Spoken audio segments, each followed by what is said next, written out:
자, 이제 22년도 고2 학력평가 9월 해설 강의 시작하겠습니다. 자, 1번 문제부터 한번 가보도록 할게요. 밑줄친 이 시대의 사회 모습으로 가장 적절한 것은 되어 있습니다. 많이 보던 유형의 문제죠. 그림까지 나와 있기 때문에. 자, 보니까 지금 시기가 움집 내부 꾸미기 되어 있고요. 농경과 목축이 시작되었다. 농경 목축은 지금도 하지만 시작된 건 요 시대부터다라는 것이고, 유물로는 가락바퀴, 비싼 무늬 토기, 뼈바늘과 뼈바늘통. 가락바퀴가 뭐 하는 겁니까? 가운데 뭐 이렇게 나무 같은 걸 꽂아가지고 실을 꼴 때 이렇게 쓰는 거라고 아마 알고 있을 것 같고요. 비싼 무늬 토기는 톡이고, 그리고 이거는 뼈바늘통은 역시 마찬가지로 옷감을 지을 때나 그물을 짤 때나 활용을 했겠죠. 그래서 아마도 요거 두 개는 원시적인 수공업이 좀 시작되었다. 옷도 만들어 입었구나. 이 정도를 알 수 있는 그 시대의 중요한 유물이 되겠다라는 거죠. 날씨가 따뜻하기 때문에 그 전까지 좀 빙하기도 있고 막 이랬단 말이야. 늘 그런 건 아니지만 날씨가 추우니까 이제 모피도 있고 막 이럴 텐데, 날씨가 따뜻해지고 이러면서 이제 옷감을 만들 만한 필요성에 따라서 여러 가지 수공업이 등장하지 않았을까. 보니까 지금 이렇게 세모난 이렇게 생긴 움집 같은 거 짓고 살고 있고. 어느 시대입니까? 신석기 시대죠. 신석기 시대의 사회 모습으로 적절한 걸 찾으면 되는 그런 문제입니다. 신석기 시대. 자, 이렇게 신석기 시대를 자료로 제시해주고 선지를 봤더니 웬걸 향약, 선종, 팔조법 이렇게 나오고 있습니다. 향약은 뭐예요? 향약은 향촌사회의 약속, 향촌사회의 규약 이 정도 의미입니다. 이거는 지금 조선시대 때 지방에서 양반들이, 사족들이 백성들한테 지켜라 하고 약간 반강제적으로 이렇게 같이 만들었던 향촌사회 약속이에요. 서로 간에 이제 지켜야 될 도리 같은 거를 이제 제시하면서 미풍양속도 장려하고, 한편으로는 약간 처벌도 하고 이랬던 게 향약이라는 제도였지. 어느 시대 거라고요? 조선시대 겁니다. 선종이 유행했다 돼 있는데, 선종은 불교 종파 중에 하나예요. 그죠? 우리 교종과 선종 있다고 하는데, 교는 가르칠 교자고, 선은 깨달을 선자, 참선 그럴 때 선자입니다. 그러니까 교종이라는 게 부처님의 말씀을 중시해서 부처님 말씀을 열심히 따라서 공부하면 나도 부처가 될 수 있어. 약간 이런 거라면, 선종은 나도 부처님이 수행했던 방법을 그대로 따라가서 나도 깨달으면 부처가 될 수 있어. 약간 이런 마인드예요. 교종에 비해서 선종은 약간 호족이라든가 이런 약간 중앙에서 배제된 세력들, 이런 분들이 좋아했던 종파다 라는 정도만 이해해도 괜찮을 것 같아요. 신라 하대쯤부터 유행하기 시작했었고, 신라 말쯤부터 고려 시기 내내 지금까지도 선종은 유행을 하고 있습니다만, 하지만 어쨌든 간에 선종이 유행하려면 적어도 불교가 들어온 다음이겠죠. 우리 불교는 삼국시대 때 들어오기 때문에 신석기 시대 불교는 약간 가당치 않습니다. 팔조법이라는 건 어느 나라 법일까요? 이건 고조선에서 있었던 법이죠. 이미 법이 나왔다는 것 자체가 신석기와는 좀 거리가 있어 보이고요. 간석기가 신석기 시대의 대표적인 토기가 되겠다. 자, 도구가요. 팔간회라는 거는 고려시대 때, 고대도 있었습니다만 많이 유행했던 그런 불교 행사입니다. 고대 진흥왕 때쯤부터 팔간회에 대한 기록이 나오기 때문에 불교와 같이 들어온 건 맞습니다만, 일반적으로 이제 가장 유행하고 국가적인 차원에서 막 거행됐던 거는 고려 시기에 많이 유행했었다 정도로 역시 이해하면 괜찮을 것 같아요. 어쨌든 역시 불교라든가 이렇게 들어와야 되기 때문에 이것도 신석기와는 거리가 있다. 이런 식으로 풀어내면 되는 거죠. 그러니까 정답은 4번인 것 상당히 쉽게 풀었겠습니다만, 여러분들은 향약이 뭔지, 선종이 뭔지, 팔조법이 뭔지, 팔간회가 뭔지를 가급적이면 교과서 내용에 준해가지고 좀 정확하게 내용을 확인하고 가면 좋겠다는 겁니다. 그러니까 우리 모의고사 문제는 이런 식으로 답을 찾는 거에 너무 급급하지 마시고, 내가 모르는 게 혹시 없는가를 하나씩 체크하시면서 몰랐던 개념 같은 것들을 확인하시면 좋을 그런 시험이라고 생각해 주시기 바랍니다. 자, 2번 문제부터 또 가보도록 할게요. 2번입니다. 가 국가에 대한 설명으로 옳은 것은 되어 있는 문제고요. 가의 불교 문화유산이라고 되어 있습니다. 문화사를 자료해주고 여러 가지 정치 내용들을 묻고 있는 그런 문제가 되겠죠. 석굴암 본전불상도 있고, 불국사 3층 석탑도 있고, 2차돈 순교비도 있고. 석굴암, 불국사 그럼 딱 이 나라의 문화유산이잖아. 그죠? 2차돈 순교비는 이 나라에서 불교가 공인될 때 순교했던 분이세요. 그래서 목을 딱 잘랐더니 흰 피가 나왔다는 그런 전설이 전하고 있는 그런 분이죠. 자, 이 탑은 불국사 3층 석탑으로 아주 정확한 이등변 삼각형이 딱 보이는 비래미가 돋보이는 작품이고, 이 안에서 지금 뭐가 나왔답니까? 현존하는 가장 오래된 목판 인쇄물인 무구정광 대다란이경이 나왔답니다. 목판으로 찍은 인쇄물 중에서는 가장 오래된 거란 얘기죠. 한 8세기쯤으로 추정하고 있습니다. 경덕왕 때 만든 절이기 때문에 그렇게 추정하고 있는 중이에요. 이 탑 안에는 항상 보물 같은 게 있기 때문에 도굴꾼들이 도굴하려다가 실패하고 간 거를 스님이 딱 발견하시고 도리에 삐딱하다 그러면서 보신 다음에 이참에 수리를 한번 해보자 하고 열었더니 그 안에서 이게 나왔다는 거죠. 엄청난 발견이 아닐 수 없겠죠. 자, 이 나라는 지금 어느 나라? 신라입니다. 신라도 조금 더 자세히 보자면은 통일 후의 신라일 거예요. 이거는요. 자, 신라에 대한 설명을 옳은 것은 견훤이 건국한 나라는 견훤, 궁예, 후삼국 시대 인물들이죠. 견훤은 후백제를 건국했던 인물입니다. 평양으로 천도했다. 신라는 경주에서 계속 도읍하고 있었던 것 같은데 이제 평양천도는 고구려 장수왕 때예요. 국내성에서 평양성으로 천도하면서 남쪽으로 공격하는 남진 정책을 추진한다라는 거죠. 골품제, 그렇죠. 골은 뼈, 뼈다구가 달라요. 그러면서 우리 왕족들은 너희들과 뼈다구가 다르다고 하는 골품제를 유지했다는 지배층들의 신분제입니다. 신라에 유명했던 지배층의 신분제가 골품제. 22담로, 담로는 지방관 정도를 뜻하는 말로 보고 있습니다. 22명의 지방관을 보냈는데 이 22명 지방관으로 왕족을 보냈다는 거예요. 왕 얼마나 셌으면 자기 친인척들을 지방 장관으로 보냈다는 겁니다. 이거는 백제 무령왕 때 있던 일이고요. 가들이 사출돌도 세렸다. 가라는 거는 우리 고대 옛날에 짱급들, 왕급들을 지칭하는 우리말일 걸로 봅니다. 이 가들이 사출도 네 군데로 나가는 길 정도를 통치했던 나라는 부여죠. 여러 나라 중에 부여에 대한 설명 되겠습니다. 자, 그 다음 3번 문제로 가볼게요.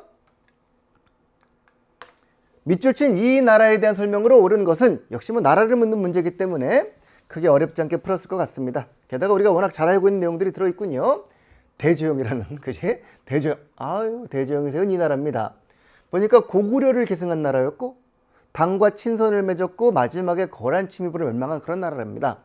뭐 우표라고 나와 있는데 뒤에 보니까 이렇게 돌사자성도 보이고 석등도 보이고 여기 지금 발해의 탑입니다. 영광탑이라는 별명을 갖고 있는 발해의 전탑도 하나 보이고 여기 보니까 그 지붕 끝에다는 장식이죠. 뭐 침이라고도 부르는데 이런 것도 보이고 전부 다 발해의 대표적인 문화유산들을 소개하고 있습니다. 발해 그러면 딱 떠오르는 네 글자 있지 않나? 가장 전성기 때 바다 동쪽에 아주 융성한 나라다 그래가지고 해동성국이라고 불렸다는 거죠. 해동성국 발해. 사실 뭐 이 정도만 알아도 발해 문제 거의 다 풀 수 있을 것 같아요. 해동성국, 그 다음에 당과 친선 맺고 고구려 계승했고 대조영이 세웠고 여기다가 조금 더 추가한다면은 교육제도인 주자감이라든가 중앙제도인 삼성육부, 뭐 지방의 5경, 15부, 62조 뭐 이 정도가 가끔 나오는 선지이긴 합니다만 대략적으로 뭐 나올 만한 건 다 나와 있네. 자, 별기군을 창설했다. 별기군이라고 하는 거는 근대기에 나오는 군대죠. 신식 군대로 1880년대에 설치했던 그런 군대였고요. 우산국 정복했던 나라는 신라입니다. 신라 지증왕 때 우산국을 정복해서 지금의 울릉도와 독도까지 포함하는 걸로 보고 있어요. 삼정의 정청은 삼정의 문란을 해결하기 위한 관청이에요. 전정과 군정과 환국이라는 어떤 세금제도 비슷한 것들인데 그런 문란이 막 심해지자 이걸 해결하기 위해서 만든 관청이 삼정의 정청. 이건 1862년 임술 농민봉기라고 하는 사건, 뒤에 선지 나오죠. 그 사건을 계기로 설치한 겁니다. 독서삼부과는 책을 읽어서 세 등급으로 나누는 제도입니다. 관료들한테 책을 읽혀가지고 책을 읽은 양에 따라서 하나, 둘, 셋, 3등급 나눠가지고 채용해주는 신라 원성왕이라는 왕 때 실시했던 그런 제도예요. 과거제까지는 아니지만 그래도 공부량에 따라서 관리를 채용했다는 점에서 꽤 의미가 있었던 제도라고 보고 있답니다. 이거는 신라에서 나왔던 제도입니다. 그럼 됐죠? 자, 그럼 4번 문제로 가볼까요? 미추신 전쟁 중에 있었던 사실로 옳은 것은 이문서는 전쟁 초기 의주로 피란했던 선조 때 있던 전쟁이군요. 평양과 한성을 되찾은 후 백성들한테 한글로 내린 교서랍니다. 평양과 한성을 빼앗겼었나 봐요. 그죠? 자, 조명연합군이 아이고 명나라가 들어왔구나. 조선과 명나라 연합군이 부산과 동래의 누구를? 왜군을 몰아내고 다 나왔잖아요. 이 정도면. 그죠? 선조 때 있던 전쟁이고 평양과 한성을 빼앗겼었고 그리고 조명연합군이 나왔고 왜군을 쫓아냈고 언제겠습니까? 임진왜란. 이거 모르면 조금 좀 그렇죠? 임진왜란 이 정도 알고 있어야죠. 임진왜란 중에 있던 사실로 옳은 것은, 야, 이거 최근에 영화도 나왔다, 그지? 한일 의정서가 체결되었다. 이거는 러일 전쟁, 러시아와 일본의 전쟁, 일본이 러시아를 침략하면서 일으켰던 1904년의 그 전쟁 때 우리나라에 대해서 군용지를 빼앗으려고 일본이 강제적으로 체결한 조약이 한일 의정서라는 조약이에요. 전국에 척화비가 건립되었다. 화해를 배척하는, 화해를 멀리하는 비석이에요. 양이들이, 오랑캐들이 쳐들어오는데 싸우지 않는 것은 화해하자는 뜻이고 화해를 주장하는 것은 매국이다 라는 내용의 비석이었죠. 고종 집권기에 흥선대원군이라는 고종의 아버지께서 강인제 좀 이렇게 세우자고 장려했던 그런 비석. 우리는 서양 오랑캐들과 통상할 수 없다 그러면서 세운 비석이 바로 척합이에요. 양원수가 정족산성에서 항전했다는 것도 역시 마찬가지. 흥선대원군 집권기에 쓴 사건으로 병인장려라고 하는 프랑스 군대가 쳐들어왔을 때 있었던 일이었답니다. 자, 이순신이 한산도 대첩에 승리했다. 이거죠, 그죠? 명량, 한산도 전부 다 임진왜란. 요거 임진왜란 때였고, 명량은 이제 정의제란 때였고, 비슷한 전투입니다만, 임진왜란 3대첩 그러면은 우리 한산도 대첩도 있었고, 그 다음에 권율 장군의 행주 대첩도 있었고, 그 사이에 있었던 김시민 장군의 진주 대첩이 있었고, 이런 것들이 이제 우리가 왜군을 몰아냈던 대표적인 전투였을 겁니다. 오페르트가 남연근묘 도구를 시도했다. 오페르트 독일 사람이에요. 독일 사기는 오페르트가 우리나라의 통상을 요구했는데 우리가 싫다 그랬어. 그랬더니 흥선대원군 아버지였던 남연군의 무덤을 도굴하려고 시도한 사건이 벌어진 거죠. 이 사건 때문에 흥선대원군이 점점 화가 나가지고 내가 너희들하고는 같은 하늘을 이고 살 수 없다 그러면서 강력하게 척화의 의지를 다졌다는 그런 사건입니다. 여기 있는 5번과 앞에 봤던 2번과 3번 모두 흥선대원군 집권기의 일입니다. 이런 식으로 약간 시기가 좁혀서 나온다면 조금 문제 풀 때 까다로울 수 있는데 다행히도 답이 2, 3, 5번간 전혀 관계없는 임진왜란이기 때문에 풀 수가 있는 거죠. 이제 이렇게 2번, 3번, 5번처럼 비슷한 시기에 가까이 있던 사건들인 경우에도 구분할 줄 알면 조금 더 좋겠다는 거죠. 자, 5번 문제로 가볼게요. 가나 시기 사이에 있었던 사실로 옳은 것은 누가 거란의 군영에 가서 소순영과 외교담판을 짓겠소? 소위 제가 하겠습니다. 이자겸 금의 사대역을 받아들여야 합니다. 왕이 말하기를 그리합시다. 사대역을 받아들였는데 우리 아는 사건 2개 있잖아요, 그죠?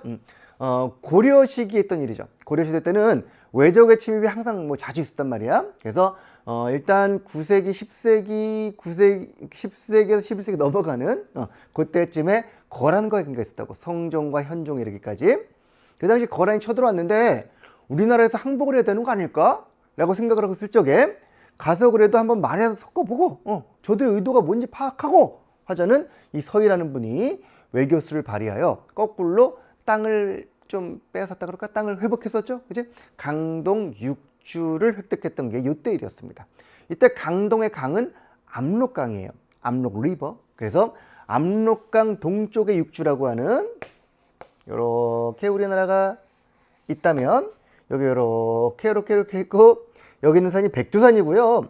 이 강이 압록강입니다. 압록강 동쪽에 있는 이쪽에는 6개의 주를 획득했던 일이 서희가 거란과의 담판으로 얻은 땅이에요. 요거 지도 제가 그려드린 거 이유가 있을 겁니다. 위치 기억해 두시기 바랍니다. 자, 금의 사대역을 받은 거는 그 다음의 일입니다.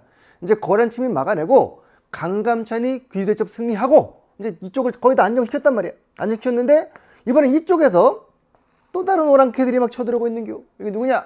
여진족이었습니다. 여진족이 이 동네에서 자꾸 이제 국경을 침범하면서 소란을 피우길래 윤관이라는 분이 동북 구성을 쌓았단 말이지. 별무반을 만들어서 이들을 토벌하고 동북 쪽에 위치는 모르겠습니다만 어쨌든 동북 쪽 어딘가에 9개의 성을 쌓았다는 겁니다. 해서 몰아냈는데 이들이 성을 좀 돌려달래? 우리가 돌려줬어요. 또 돌려줬는데 좀 있다가 이들이 나라를 세우더니 거꾸로 우리한테 사대를 요구하는 겁니다. 아니, 우리한테 당하던 녀석들이 말이지 갑자기 강해졌다고 사대를 해라 이렇게 요구하는 거지. 이거 자존심이 허락하나? 안 되지. 근데 그 당시 국내 집권 세력이었던 이자겸 같은 분들께서 괜한 혼란으로 나라가 위험에 빠질 수 있기 때문에 우리나라를 지키자라는 마음으로 우리나라를 지키자! 이걸 2글자로 보수라 그래요. 보수화되었던 귀족들이 금의 사대역을 받더라도 나라의 혼란을 막아봅시다 라면서 수용을 했다는 겁니다. 그래서 결과적으로 이 수용을 받아들여 가지고 우린 금에게 사대를 했습니다. 그리고 이를 계기로 점점 힘을 키웠던 이자겸이 결국 난을 일으켰어요. 이자겸의 난입니다. 진압은 됐습니다만 이걸로 고려 사회가 상당히 휘청거리게 되었던 그 사건이 바로 이자겸의 난이에요. 라는 스토리까지 연결해 두시는 겁니다. 그래서 이 사건과 이 사건 사이에는 윤관이 별무반을 만들고 동북구성을 축조했던 이 사건이 들어가면 되겠습니다. 백제멸망! 백제멸망은 저 한국 7세기인데 그지? 병인양요 언제라고? 조금 전에 봤었네? 흥선대원군 집권기 근대기 일이고요. 홍건적 침입은 공민왕 제위기 있던 일입니다. 병자호라는 조선 들어와서 일이고요. 이렇게 시기가 워낙 격차가 멀기 때문에 역시 푸는 데는 지장이 없었을 것 같은 그런 문제입니다. 인과관계를 따져가면서 공부하시면 조금 쉽게 공부할 수 있습니다. 스토리라인이기 때문에 한국사는 어쨌든 간에 옛날 얘기잖아요. 이 이야기를 잘 떠올려가면서 요거 다음에 요거구나 이렇게 한번 생각을 해보는 것도 도움이 될 것 같아요.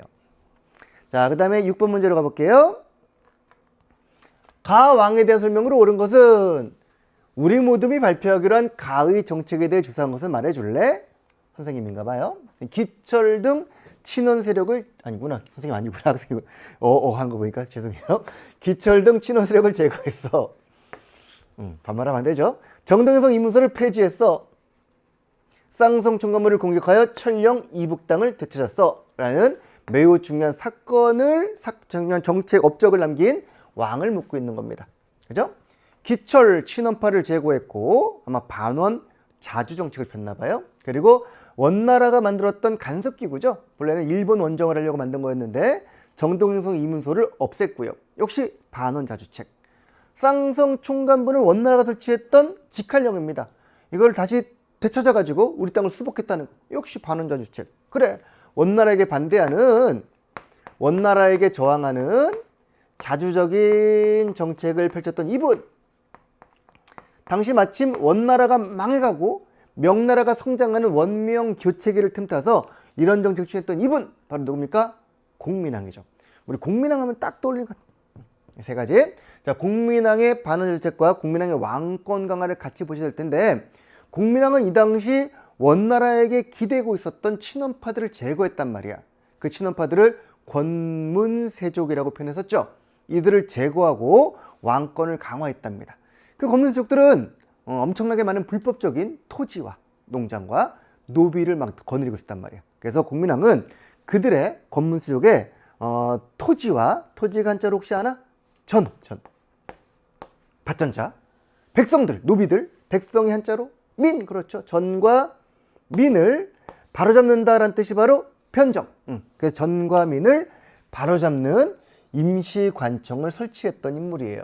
뭐 공민왕만 만든 건 아니지만 몇 번 있었습니다만 공민왕 역시 친원파를 좀 견제하고 누르기 위해서 그들의 농장과 노비를 다시 조사해가지고 바로잡아주는 전민 변정 도감을 설치했다는 거죠. 혹시 이거 주도했던 승려 기억나요? 신돈이라고 알면 좋겠습니다. 요거 국민왕의 업적이구나. 1번은 태조 왕건, 2번은 조선의 영조 때 있었던 균역법, 역을 균등하게 하는 법이었고, 비변사 폐지하는 거는 이제 흥선대원군이 이때 역시 했던 왕권 강화 일환이었고요. 사군 육진 개척은 세종대왕 때 북방 지역의 여진족을 토벌하고 사군과 육진을 개척했다라고 알면 되겠습니다. 7번 가볼까요? 할만하죠? 자, 다음 자료를 활용한 탐구 활동으로 가장 적절한 것은, 이 사람 참 여러 번 나온다, 그죠? 미국 선박이 다시 항구에 들어와서 광성진을 습격했대요. 미국이 광성진을 습격하자 어제현 장군이 힘껏 싸웠으나 결국 사망했다는 겁니다. 뭐 초지인도 나와 있고요. 자, 어제현 장군이 광성보에서 싸웠습니다만 전사했던 이 전투, 미국이 쳐들어온 이 전투, 신민연이 있었던 이 전투가 바로 신미양요죠. 아까 잠깐 나왔던 병인양요와 오페르트 남현금묘 도굴 사건 이후에 있었던 일이 신미양요입니다. 이 사건을 계기로 척화비를 세운 거예요. 다 나왔어 벌써 이번 시험에서, 그렇죠? 역시 흥선대원군이라고 하는 고종의 아버지께서 주도했던 통상수교 거부 정책이라고 할 수 있는 내용입니다. 왜 일어난 거야 이거? 미국이 왜 쳐들었어? 왜 화가 났죠? 우리나라가 이제 미국과의 통상수교를 거부하는 과정에서 평양으로 미국 상선한 대가 들어왔단 말이죠. 제너럴 셔먼호라고 이 배가 들어왔는데 평양감사 박기수 씨가 아마 백성들과 트러블이 있었던 것 같아요. 그래서 결과적으로 이 배를 이제 좀 공격했던 사건이 벌어진 거지. 이 사건을 제네럴 셔머너 사건이라고 부르는데 그 사건을 구실로 통상을 계속 요구했는데 우리가 거부한 겁니다. 그러자 이제 쳐들어온 사건이 신미양요란 사건이에요. 답은 4번에 있습니다. 그죠? 제네럴 셔머너 사건의 영향이 바로 신미양요였다는 거지. 후삼국 통일 과정 너무 멀지 않아요? 미국이 막 나오고 있는 이런 시대인데 후삼국이라니. 후삼국 통일 과정은 우리 태조 왕건, 고려 태조가 이제 견훤 뭐 이렇게 제거하고 좀 항복받고 이러면서 통일 과정을 겪었던 것이고, 안시성 전투 뭐예요? 당나라가 쳐들어왔을 때 안시성에서 전투를 벌여서 막아냈다라는 그 사건. 어느 나라? 고구려. 사화가 발생했다. 사화는 사림들이 입은 화예요. 조선시대에 있었던 16세기 훈구와 사림의 대립 기억나세요? 그때 했던 일입니다.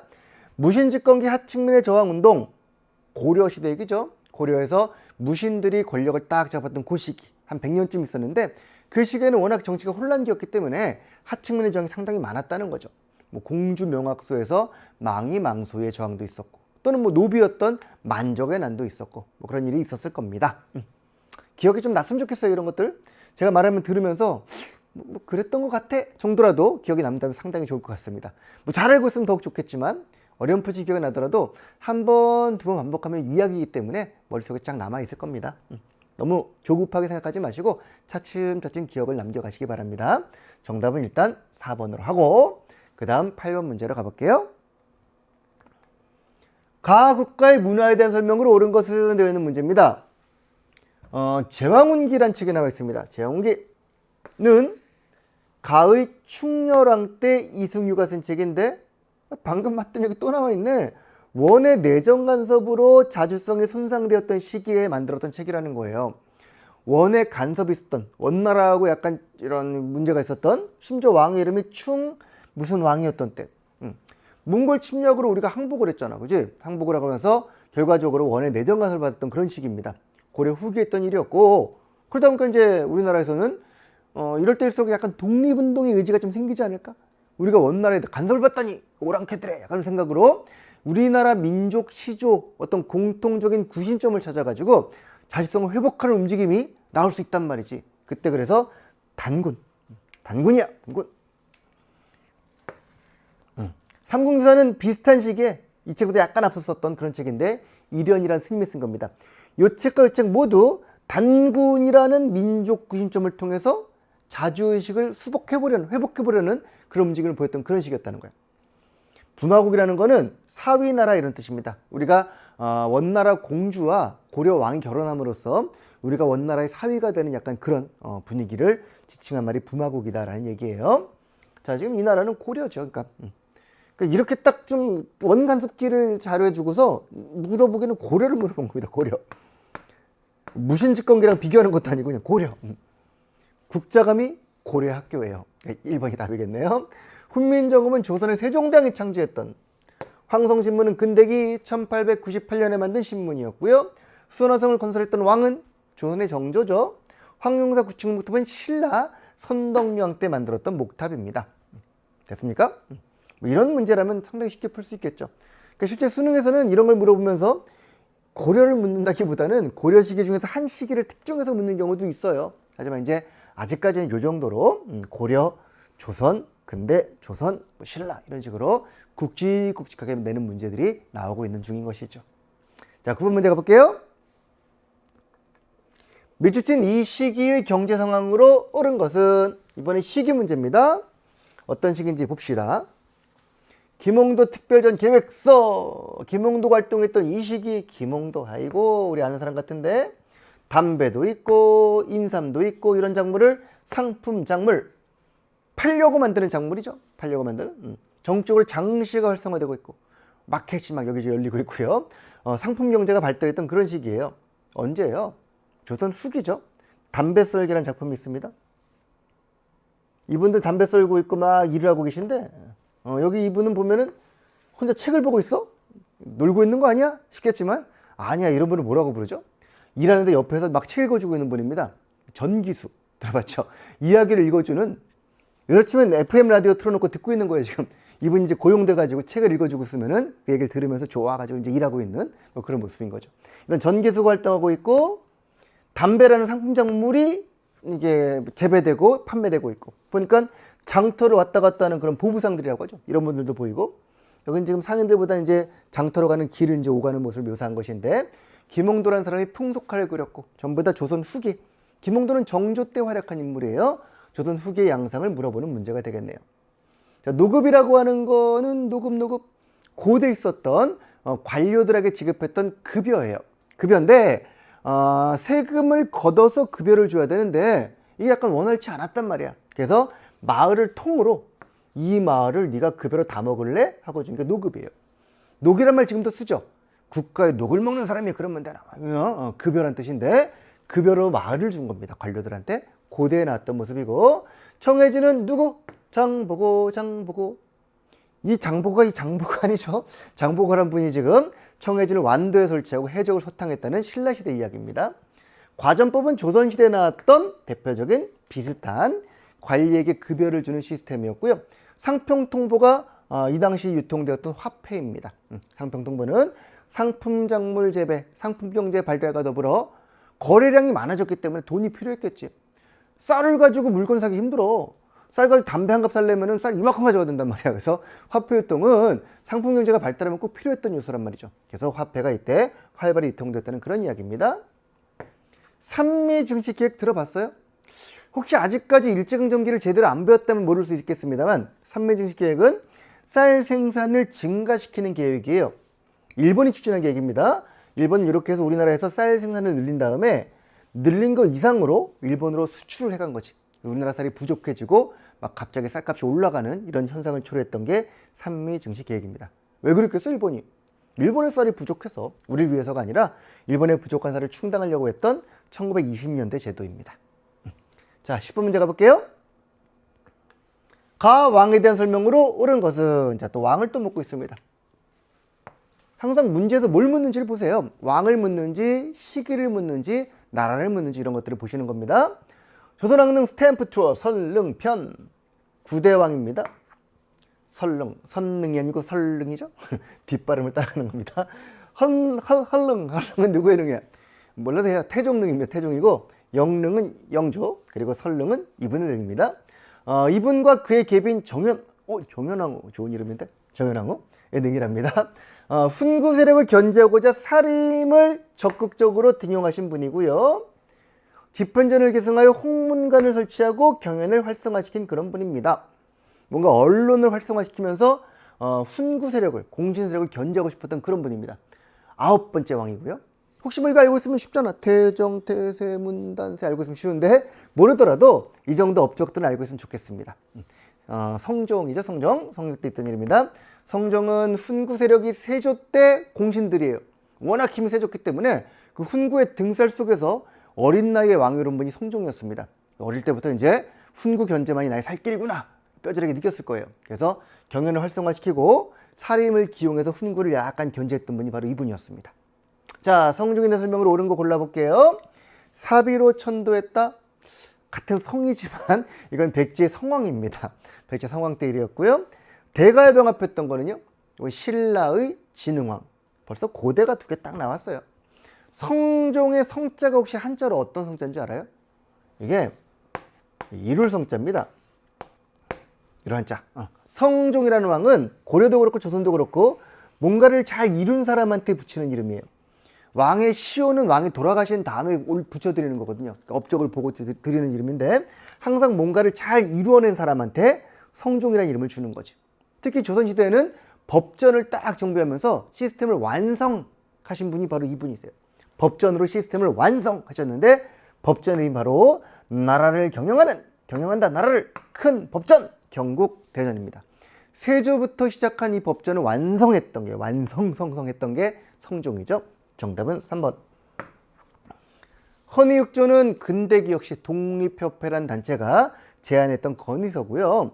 통리기만문도 근대기에 나옵니다. 개화정책 전담기구로 1880년에 개화정책을 위해서 만들었던 특별기구 이름입니다.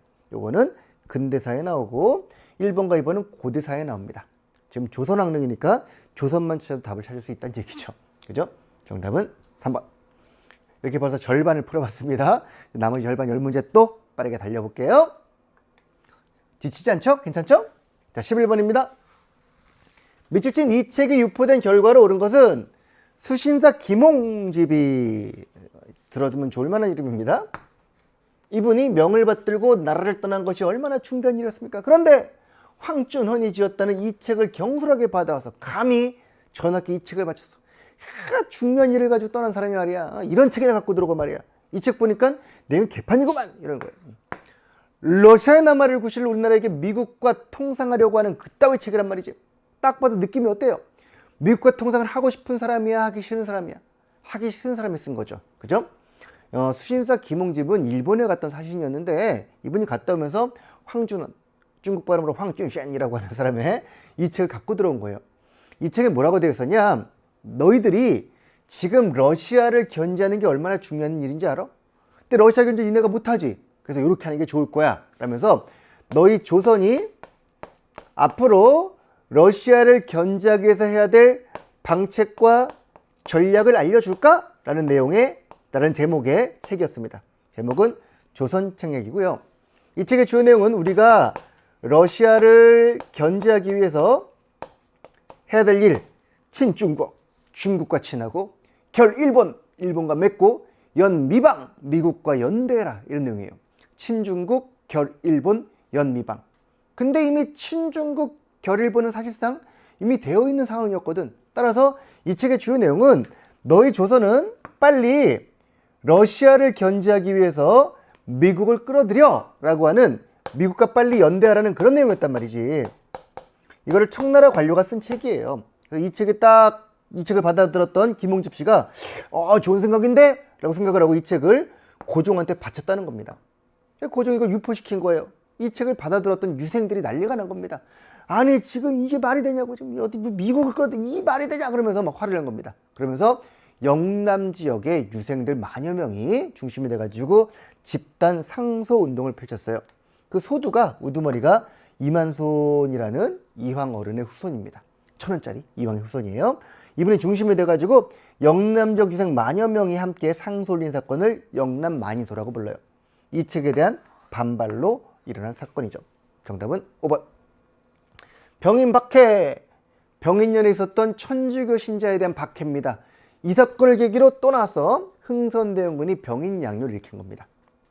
흥선대원군 때 병인양요가 일어난 겁니다. 흥선대원군이 일으켰다기보다는 강화도약이 체결되었다. 요거는 일본과 맺은 최초의 조약으로 1876년 우리나라가 이제 일본에게 한 반강제적으로 사실 당했던 조약이죠. 백두산 정개비는 조선 숙종 때 있었던 우리와 청나라와 국경을 논의하는 비석이에요. 백두산에 세운 경계를 정하는 비석, 그런 뜻입니다. 삼별초양전은 언제였을까요? 이거는 무신 집권기 때 몽골이 쳐들어오자 무신의 사병이었던 삼별초가 끝까지 싸웠다라는 게 삼별초양전이었죠. 강화도를 떠나서 진도를 거쳐 제주도까지 가면서. 정답은 5번 되겠다. 자, 12번 문제 가볼게요. 가 인물이 취한 정책으로 옳은 것은 뭘 묻고 있습니까? 인물. 그 인물의 정책을 묻고 있습니다. 오늘 시험 문제에서 이분이 제일 많이 나온 등장인물 같아요. 고종의 아버지인 이분. 땡전 한 푼 없다는 말의 유래. 땡전이 뭘까요? 하는 이야기인데 경복궁 중건에 필요한 비용을 마련하기 위해서 만든 이 돈의 이름이에요. 제가 편집한 책 중에 뭐 이런 내용이 있거든요. 막 옛날 이야기들 중에서 거기서 이 얘기 다뤘었는데 땡전 한 푼 없다는 얘기가 되게 재밌길래 학생들이 읽으면 좋을 것 같아서 뭐 그런 내용이 들어있네요. 지금 당백전의 별명이었다는 겁니다. 땅전, 땡전 이런 말이 당전이 땅전이 되고 땡전이 되면서 땡전 한 푼 없다는 거는 그 돈의 가치도 흔해 빠진, 본래 이 당백전은 상평통부 100배 가치의 돈이에요. 그래서 100원짜리 돈이어야 되는데 그 가치가 5원밖에 안 했다는 겁니다. 상평통부 100배라고 쓰여져 있는데 실제 가치는 5배밖에 안 된 거예요. 사람들이 당백전 하기를 우습게 알았던 거지. 그래서 땡전 그랬다는 겁니다. 이 돈에 대해서 지금 불만을 품은 사람들이 이 돈을 비하해서 부른 이름이었다는 거지. 뭐 재밌는 이야기들 이런 것들 좀 읽어두시면 여러분들이 뭐 인터넷 같은 데 요새 많잖아 이런 얘기들. 뭐 공부하다가 좀 심심하고 이럴 때 우리 EBS에 보면은 5분 동안 볼 수 있는 여러 가지 컨텐츠들이 많이 있습니다. 핵인싸라고 하는 게 있는데 그런 것도 보시면 재밌는 얘기 많이 나오거든요. 좀 공부할 때 도움이 될 거예요. 이런 거 보시면서 하나하나 이렇게 좀 마음속에 좀 여유가 있을 때 고3 때 못 보니까요. 넣어두시면 좋을 것 같아요. 자, 고종의 아버지인 흥선대원군 말하는 겁니다. 병인양요, 신미양요, 오페르테, 남현금묘, 도굴 사건 전부 다 그분이 하신 거였어요. 그죠? 그분 집권기했던 일입니다. 자, 이 인물이 취한 정책으로 옳은 것을 고려하는 건데 이분은 그 당시 세도 정치 때문에 왕권이 약화된 것을 우려해서 왕권을 강화시키려고 노력한 인물이에요. 그래서 상당히 많은 정책들을 펼쳤는데 그중에 대표적인 게 삼정문란을 해결하는 것과 앞서 나왔던 잠깐 나왔던 비변사를 협파하는 일 같은 것들이에요. 비변사는 세도 가문들이 권력의 핵심 기구로 삼았던 곳이기 때문에 없애버린 거고, 그리고 호포법이라고 하는 거는 양반들에게도 군포를 물리자 해가지고 백성들의 세금 부담을 경감시켜준 그런 사건입니다. 그러니까 삼정문란 때문에 아까 나왔던 기구 이름이 삼정이정청이었죠. 이걸 만들었지만 해결이 안 됐거든. 그리고 그 바로 이듬해 고종이 왕이 되신 거예요. 고종의 아버지가 흥선대원군이었다고. 그래서 삼정문란 해결해야지만 나라가 굴러가겠구나 라는 생각에 삼정문란 해결하려고 노력을 많이 하셨는데 그 중에 하나가 바로 양반에게도 세금을 걷자는 호포제였다는 겁니다. 이거 잘 기억하시기 바랍니다. 호포제는 흥선대원군이 양반에게도 군포를 부과하자 했던 제도예요. 자, 개헌도 언제? 고려 몽골 침입기, 몽골에게 항복하면서 원나라에게 항복하면서 결국 무신들을 누르고 개경으로 컴백했다는 이야기입니다. 교정도가 뭐죠? 바로 그 무신들이 만든 임시기구죠. 최충원이 만들었던 어떤 사건을 최충원 부자 암살 미수 사건을 수사하려고 만든 기구였는데 이게 최고 권력 기구가 되었습니다. 간도관리사는 근대기 대한제국기에 고종께서 간도 지역 주민들을 보호하고자 파견했던 이범윤이라는 인물이고요. 동북구성 나왔네 이거. 윤관이라는 인물이 했었죠. 고려시대 때. 정답은 1번 되겠습니다. 흥선대원군이 얼마나 중요하면 이렇게 한 시험에 이렇게 여러 번 나오겠어요. 그죠? 잘 기억해 볼게요. 13번 문제입니다. 밀주친 정변에 대한 설명으로 옳은 것은 누가 밀주가 났어? 김옥균. 김옥균은 이 정변을 주도했던 인물로 정변의 우두머리였는데 우정 총국 개국 축하연 우체국 오픈 파리에서 여러 명의 관리들이 김옥균에 의해서 살해되었고 다음날 김옥균은 새로운 내각을 조직했고 그 다음날 청군이 개입했고 결국 일본군이 철수하면서 끝났다는 겁니다. 며칠 걸렸어? 3일. 3일 천하라고 부르는 이 사건이 뭘까요? 갑신정변이죠. 김옥균을 비롯한 급진계하 세력들이 우정국 개국연을 계기로 해서 민씨 고위 관료들을 제거하고 권력을 잡은 다음에 급진적인 근대적 개혁을 추진하려고 시도하다가 결국 청나라 군대의 개입으로 3일 만에 끝난 그 사건입니다.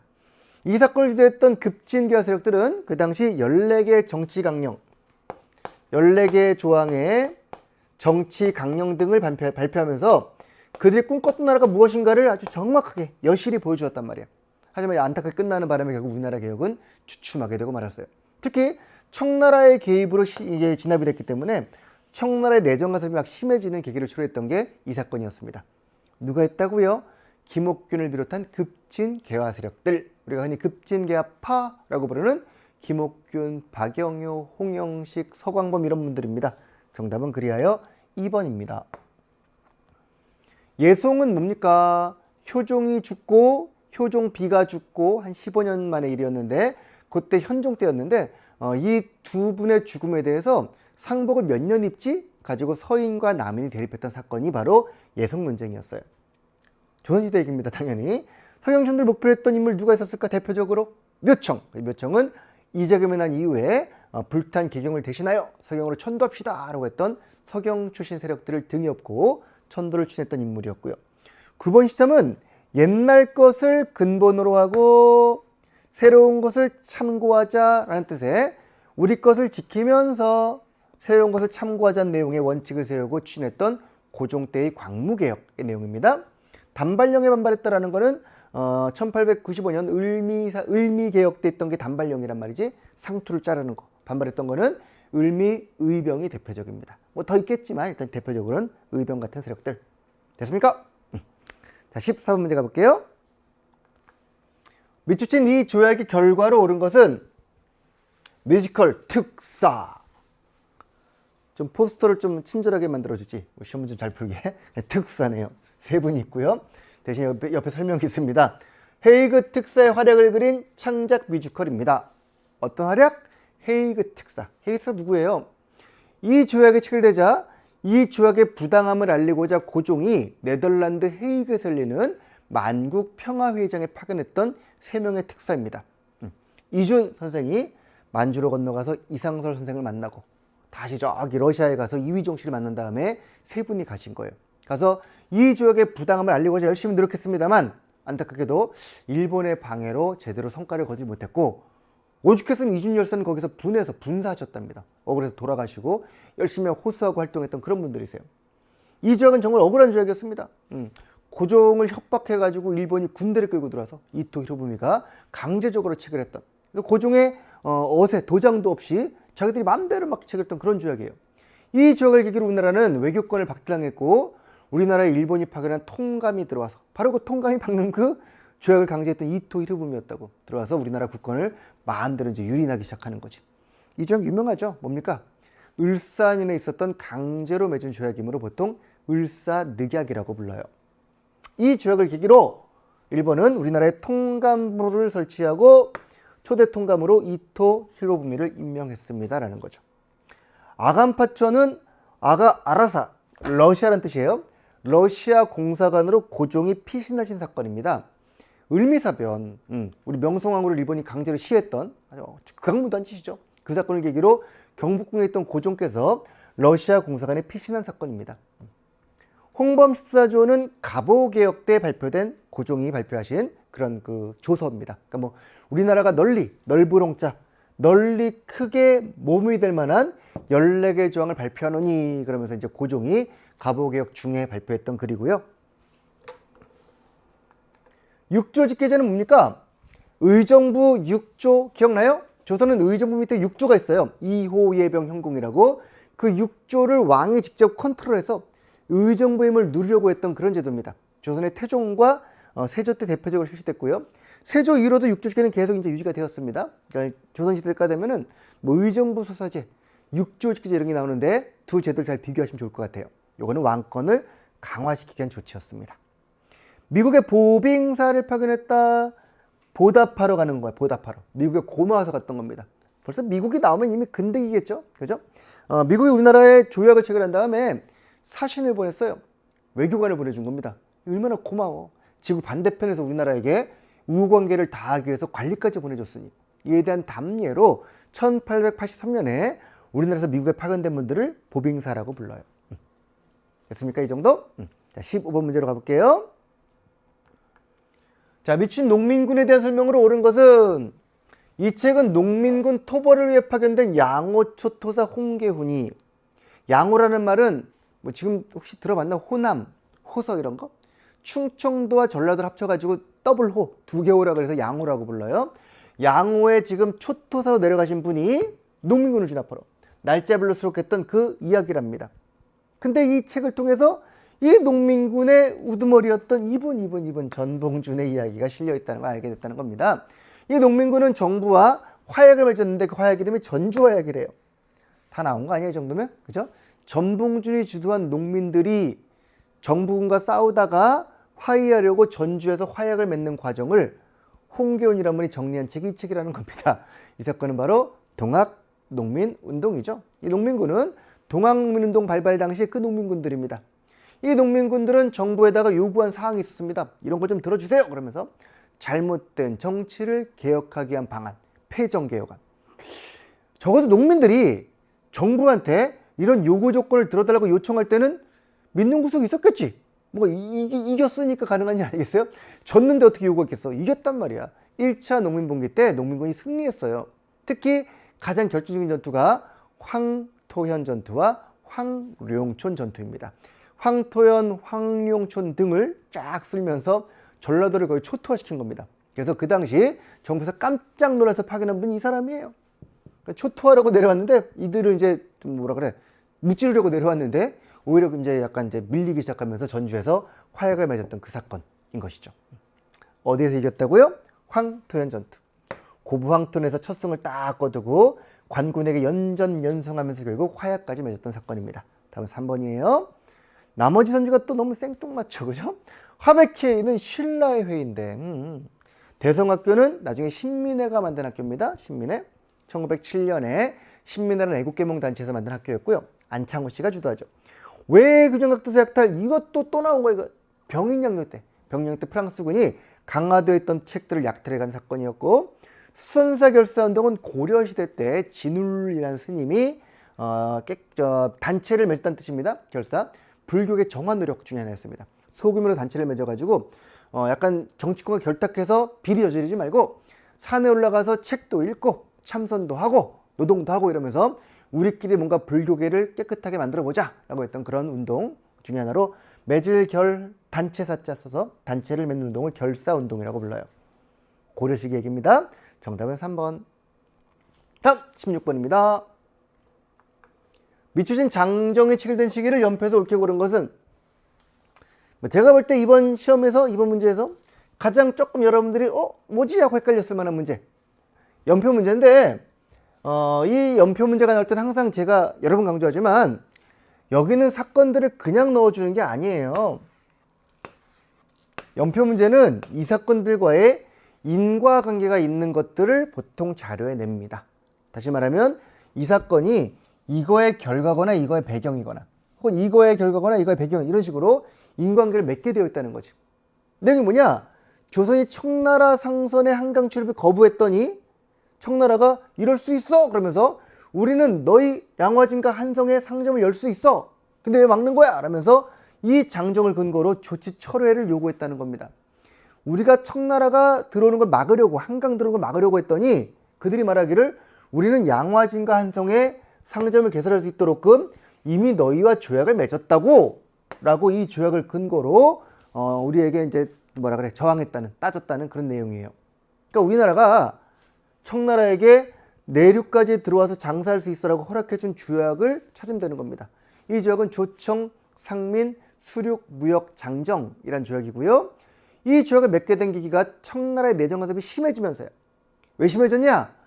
이모군란을 청이 진압해줬거든. 그래서 이모군란을 청이 진압하고서 내정 간섭이 심해졌을 때 맺은 조약이 이 조약이다 라는 걸 알고, 요거의 결과라는 걸 알고 풀어내셔야 되는 그런 문제라는 거죠. 제가 어렵다고 본 이유가 뭐냐면은 이걸 그냥 이런 인과관계 없이 그냥 외웠다면은 이게 같은 애예요. 이게 같은 1882년이기 때문에 이거 전이냐 후냐를 이걸 내가 알아야 돼 라고 생각할 수 있다는 거지. 하지만 역시 말하지만 역사에서는 연도가 몇 년이냐 중요한 게 아니야. 하루 차이 날짜일 수도 있어. 중요한 거는 인과관계입니다. 뭐가 배경이고 뭐가 결과를 보이는 거기 때문에 이런 건 충분히 우리가 캐치할 수 있는 문제여야 합니다. 이해되시죠? 나머지가 좀 거리가 멀기 때문에 좀 그렇게까지 없지 않습니다만, 어쨌든 간에 이 사건의 전이냐 후냐를 사건들의 스토리로 인과관계를 가지고 따져볼 줄 알자 라는 교훈을 얻으면 좋겠는 그런 문제입니다. 됐나요? 자, 17번 가볼게요. 끝이 보인다. 좀만 더 힘내볼까요? 가운동인의 설명으로 옳은 것은 제1본 도쿄 유학생들이 의연금을 보냈답니다. 날짜가 1900 땡땡이니까 적어도 근대기예요.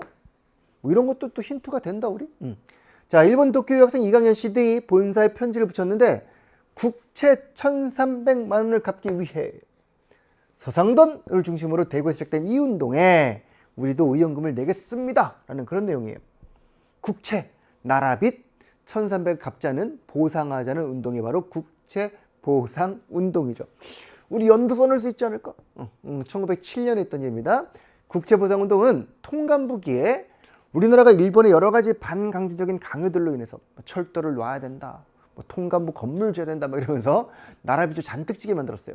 화폐 정리 사업을 계기로 또 나라빚이 늘어났고, 그래서 그 나라빚이 자꾸 늘어나니까 그렇잖아. 우리가 남한테 돈 빌리면 좀 꿀리잖아요. 그치? 그래서 그런 얘기 나와 실제. 나라 사람이 빚을 지면은 전주를 보면은 좀 쫄게 돼 있단 말이야. 나란들 오죽하겠냐고. 우리가 일본에게 이 빚을 갚지 않으면 떳떳할 수가 없으니 나라 빚을 갚아봅시다 라면서 대구에서 서상돈, 김광재, 양기탁 이런 분들이 나라빚 갚기 운동을 전개했던 겁니다. 이게 쫙 호응을 받으면서 전국으로 쫙 퍼진 거예요. 결국 상당히 많은 모금 운동이 벌어지자 일본은 약간 이제 겁을 먹었는지 탄압을 했어요. 특히 그 당시 대한매일신보라는 신문이 있었는데 이 신문의 발행인이 양기탁 씨예요. 근데 이분이 이 대한매일신보를 가지고 이걸 중심으로 해서 이 운동을 확산시키자 이 양기탁 씨를 공금횡령죄로 구속해버린 겁니다.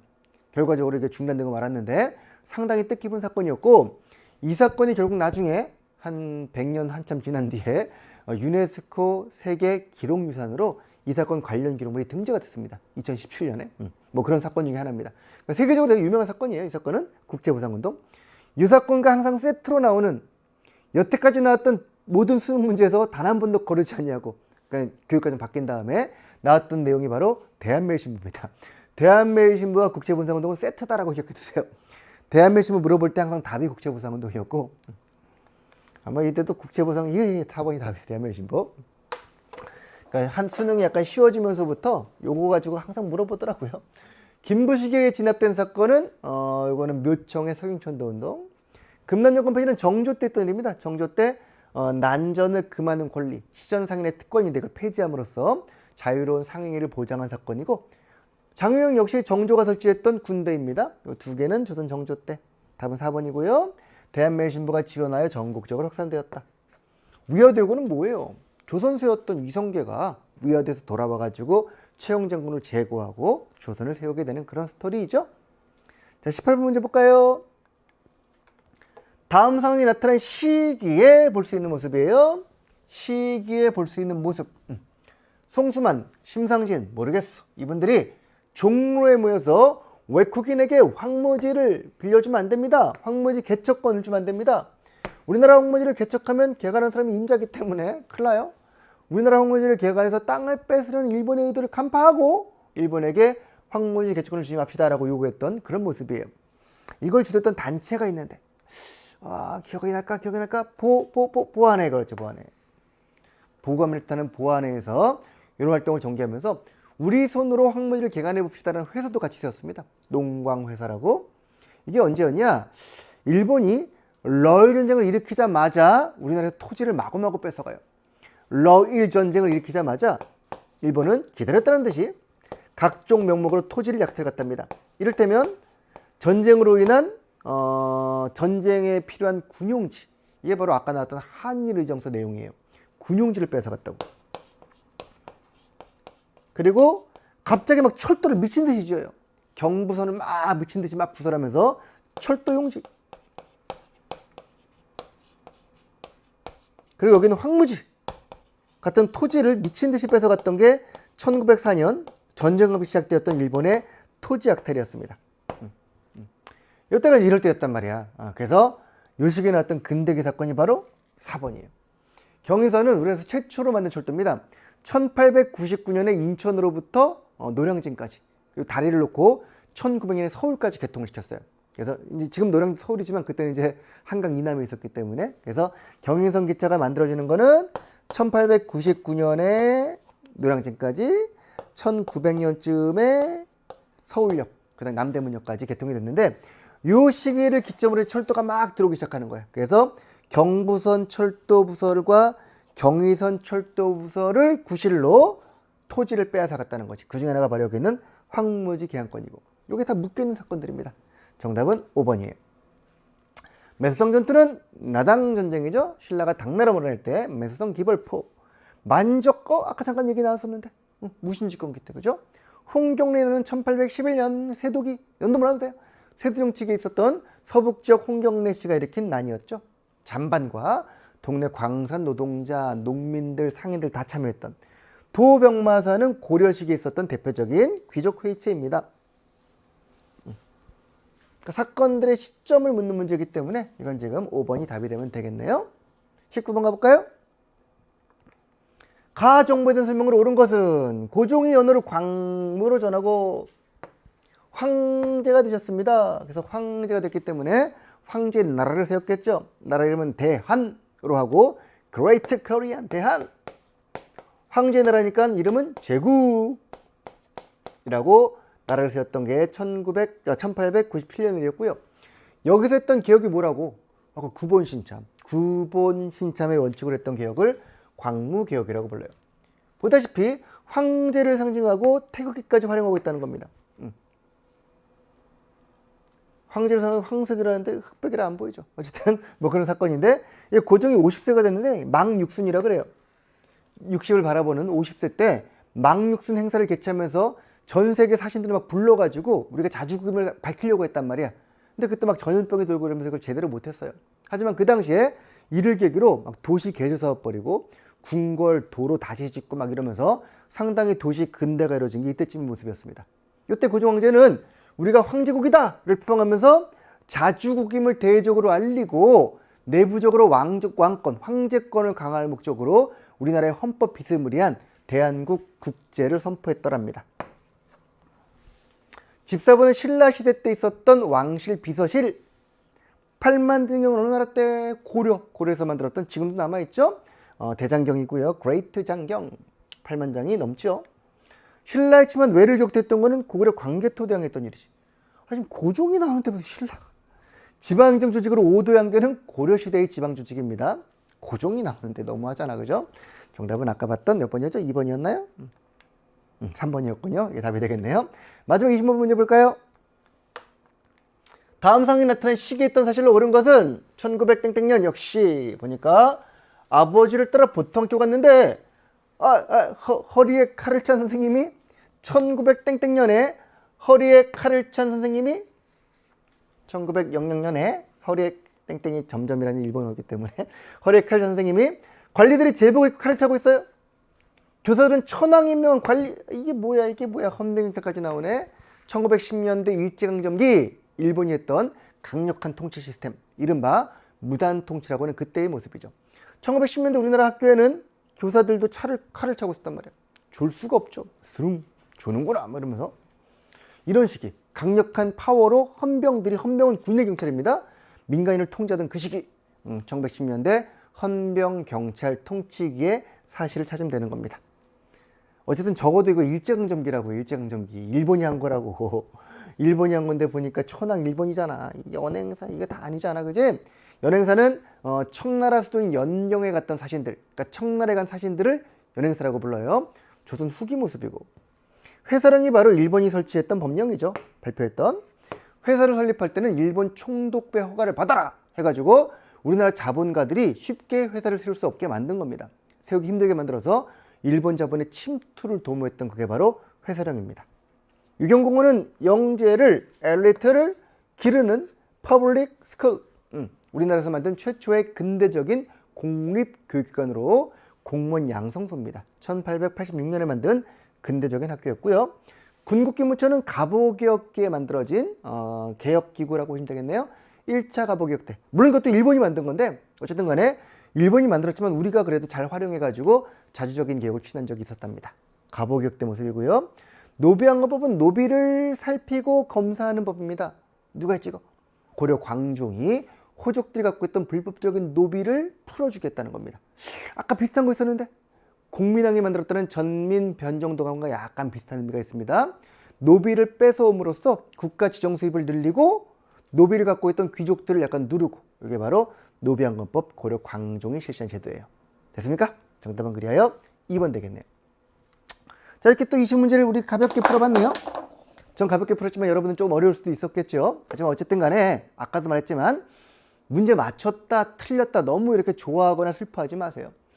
10점이면 어떻고 50이면 어때요? 우리는 많이 배워가면 되는 것이고, 우리의 목표는 오늘이 아니라 내일이고 내일 모레고 그 다음날이에요. 그러니까 앞으로 조금씩 발전하면 될 테니까 이 문제를 풀면서 선지 확인하시고 여러분의 지식으로 쌓아가는 그런 기회가 되었으면 좋겠습니다. 그런 강의였길 바라면서 다음 해설 강의에서 뵙도록 하겠습니다. 자, 고생 많으셨고요. 앞으로 점점 더 발전하는 여러분이 되시기를 기대하겠습니다. 고맙습니다.